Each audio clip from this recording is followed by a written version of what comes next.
Big boss Kannada season 12 ಇನ್ನೇನು ಮುಗಿಯೋ ಹಂತದಲ್ಲಿದೆ. ಇವತ್ತು ಈ ಸೀಸನ್ನ ಕೊನೆಯ ಸೂಪರ್ ಸಂಡೇ ಕೂಡ ಹೌದು.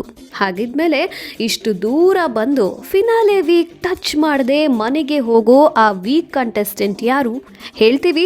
ವಿಡಿಯೋನ ಪೂರ್ತಿಯಾಗಿ ನೋಡಿ ಹಾಗೂ ನಮ್ಮ ಆಹಾ ಕನ್ನಡ ಯೂಟ್ಯೂಬ್ ಚಾನೆಲ್ನ ಈ ಕೂಡಲೇ ಸಬ್ಸ್ಕ್ರೈಬ್ ಮಾಡಿ. ನಿನ್ನೆ ಎಪಿಸೋಡ್ನಲ್ಲಿ ಧ್ರುವಂತ್ಗೆ ಈ ಸೀಸನ್ನ ಕಿಚ್ಚನ ಚಪ್ಪಾಳೆ ಹಾಗೂ ಅಶ್ವಿನಿಗೆ ಈ ವಾರದ ಕಿಚ್ಚನ ಚಪ್ಪಾಳೆ ಸಿಕ್ತು. ಇದರಿಂದ ಗಿಲ್ಲಿ ಫ್ಯಾನ್ಸ್ ಕಿಚ್ಚ ಸುದೀಪ್ ಬಗ್ಗೆ ಗರಂ ಆಗಿದ್ದಾರೆ. ಕಾರಣ ಇಷ್ಟೇ, ಇಡೀ ಸೀಸನ್ ಎಂಟರ್ಟೈನ್ ಮಾಡಿದ್ದು ಗಿಲ್ಲಿ. ವೀಕೆಂಡ್ ಎಪಿಸೋಡ್ನಲ್ಲೂ ಕಂಟೆಂಟ್ಗೋಸ್ಕರ ಗಿಲ್ಲಿ ಬೇಕು, ಆದರೆ ಚಪ್ಪಾಳೆ ಮಾತ್ರ ಧ್ರುವಂತ್ಗ. ಇದೆಷ್ಟು ಸರಿ? ಯಾರಿಗ್ ಬೇಕು ಕಿಚ್ಚನ ಚಪ್ಪಾಳೆ?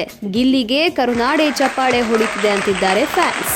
ಇನ್ನು ಇವತ್ತು 100ಕ್ಕಿಂತ ಹೆಚ್ಚು ದಿನ ದೊಡ್ಡ ಮನೆಯಲ್ಲಿದ್ದು ಫಿನಾಲೆ ವೀಕ್ ನೋಡದೆ ಮನೆ ಕಡೆ ಹೋಗ್ತಿರೋ ಆ ಅನ್ಲಕ್ಕಿ ಕಂಟೆಸ್ಟೆಂಟ್ ರಾಶಿಕಾ ಅಂತ ವಿಷಯ ಹೊರಬಂದಿದೆ. ಎಲ್ಲಾ ಟಾಸ್ಕ್ಗಳಲ್ಲೂ ದಿ ಬೆಸ್ಟ್ ನೀಡ್ತಾ ಮನೆಯಲ್ಲಿ ಸದಾ ಗಲಾಟೆ ಮಾಡ್ತಾ ಸೂರಜ್ ಜೊತೆ ಜೋಡಿ ಹಕ್ಕಿಯಾಗಿದ್ದ ರಾಶಿಕಾ ಇದೀಗ ದೊಡ್ಡಾಟದಿಂದ ಹೊರಬಂದಿದ್ದಾರೆ.